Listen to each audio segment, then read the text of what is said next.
What's going on, everyone? It's your boy back at you again with another issue of Tommy Reads X-Men. Today, we are looking at X-Men number 20. 20 issues, that's right. This one comes at you in May 1966 with words not by Stan Lee. This is the first issue written by Roy Thomas with art by Jay Gavin. Stan Lee is still the editor, but he's not putting down the letters for Jay Gavin to draw. Anyway, this one is called I, Lucifer. So you know who's back. So, this time, instead of training like normal we start off with a robbery. This time, the robbery is happening in the city, and it's by the Xmen? It's two people dressed up like the Xmen. They're robbing an armored truck. They're robbing banks all over the city. It's gathering a crowd for some reason.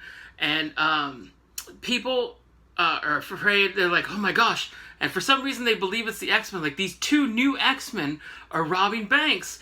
Why are the X-Men doing this? Because the crowd are a bunch of idiots, man. You'll see during the course of this issue, you'll see how stupid and fickle people can be.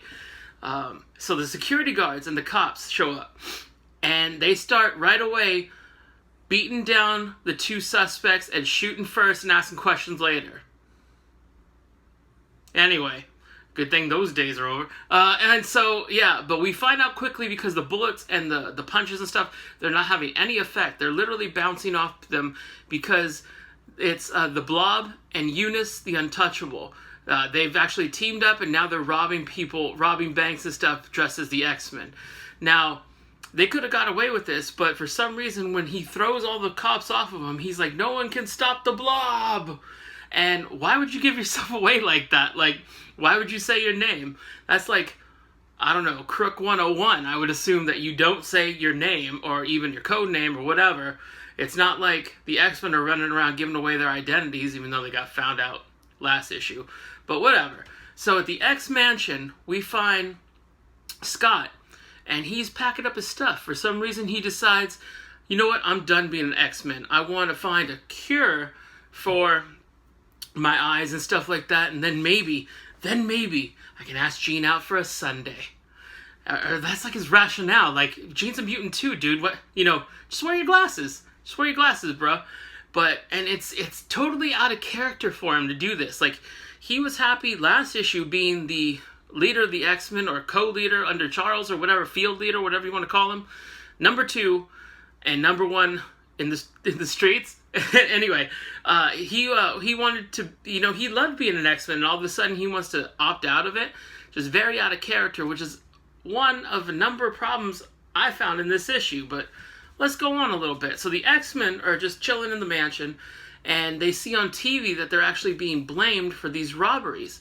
So Hank goes to tell Professor X, and right away Papa Chuck snaps at him. He's like, I know. I was monitoring it mentally. So, I mean, if you're watching this, you're watching it the same way Charles would be. It's not like a mental thing. Is he scanning TV screens for like X-Men? And then he said he found it on the new Cerebro he built.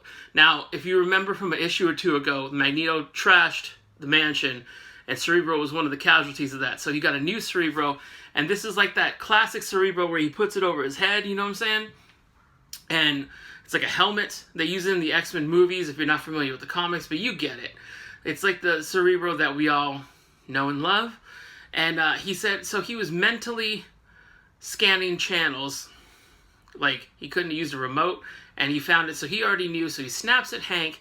But the weird thing, another continuity problem, is he calls Hank, it's clearly Hank in the drawing, he calls Hank Warren. Like, it was supposed to be Angel, and they drew Hank by mistake? I don't know. But, Alright, so there was a little technical difficulties with the camera in mid-rant, but we're back. So, at X-Men, where were we? Yeah, Charles is snapping at him that he knew what was going on with the bank robberies. There was a mistake where he called Hank Warren, and then real Warren finds a note from Scott, because everybody's like, where's Scott? Where's Scott? Where's Cyclops? And then they find a note, and it's like, oh, he left the X-Men? Say what?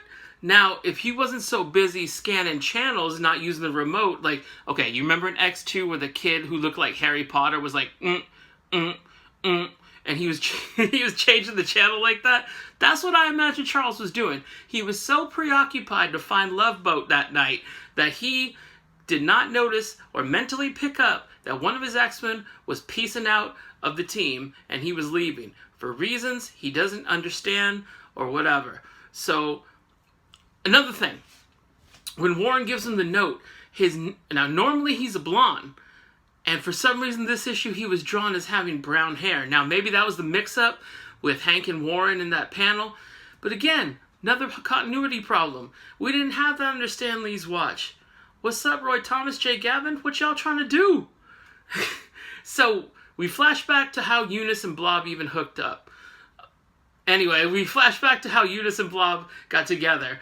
And it was a wrestling match. Eunice is a professional wrestler, a champion. You know, he served up Hank a few issues back.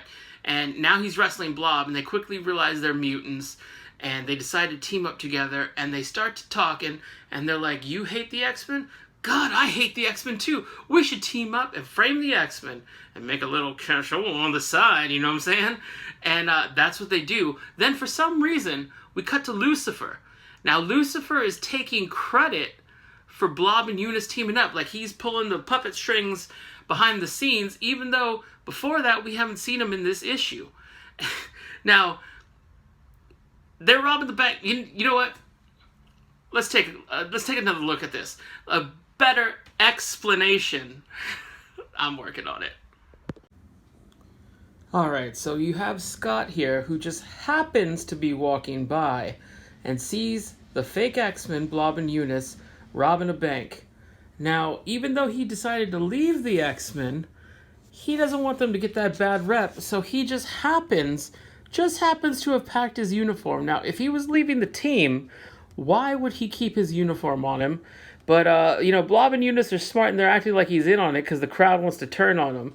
And they think maybe he'll turn on him. But Cyclops, even though there's a mob there, even though there's Blob and Eunice are robbing stuff, he has time for a little smart talk like he's Spider-Man or whatever. Sure, friend, I'll give you a hand. That's what he sounds like to me. Or perhaps, should I say, an eye.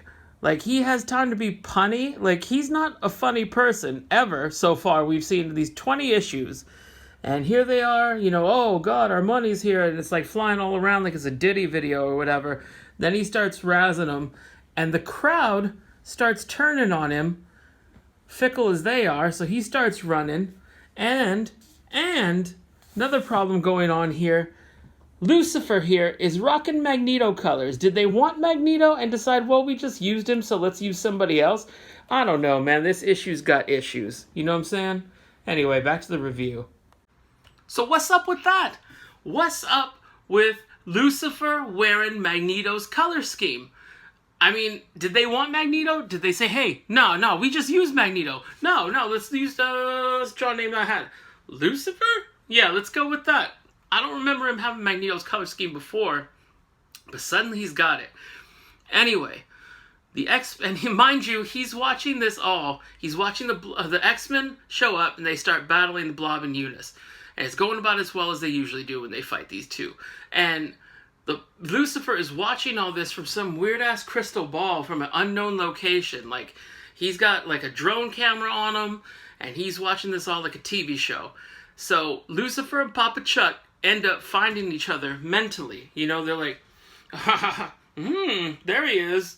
And then Lucifer uses some kind of wooz-it to zap Charles until he's catatonic. You know, he's doing his Mrs. Doubtfire impression of a hot dog, like. Anyway, he's doing, take a drink every time I said anyway. So, he can still contact, you know, psychically Charles, even though he's catatonic or whatever, and Jean's there with him. She didn't go to fight the other X-Men because reasons, man, because we needed her to help Charles in the later part of the issue. So Jean puts on Cerebro, first time she wears Cerebro, and he tells her, rather than coming up with a plan then and there, he's like, you know what? Let's travel back in time, GD, to when I first met Lucifer, and we learn that he decides to do a flashback. He starts monologuing like a classic villain when time seemed to be of the essence. Like, the X-Men are getting beat up. Then the crowd turns on the X-Men, and they start whipping them too. So they're getting it from both ends. And they end up having to take off. So they take off, they don't win the day, and they have to regroup. So if Charles is with them mentally the whole time, he's got a funny way of showing it, because he decides to tell a little story. Now, why everyone starts spilling their guts to Jean, because the dude in the last issue did it too. And I can't remember his name. Probably should have researched this better. But he starts spilling his guts about, the lab and blah, blah, blah. But Charles decides to do the same exact thing. So we flash back to Tibet. And he's there traveling as a young man, still bald. We learned he lost his hair like this in high school because of his mutation, which is weird. I mean, not all the X-Men are bald. None of the X-Men are bald. At least these 5. They all got hair. Even Iceman's got hair. Hell, it's styled while he's in ice, for God's sake. So, back to my original point. Tibet. He runs into some people, and they're being kind of enslaved, really. They're kind of being doing the bidding of whoever was behind the scenes working the puppets. And he says, no, we can't have this. So he leads an uprising. And then it costs a lot of people their lives by this dude coming in and deciding he wants to take over. So he decides to lead an uprising, and then he ends up with Lucifer, and they have a showdown face to face. Mental a mental, not mano a mano, and Lucifer drops a giant stone from the roof. Easy trap, not for Papa Chuck. It collapses on him, and he loses the use of his legs.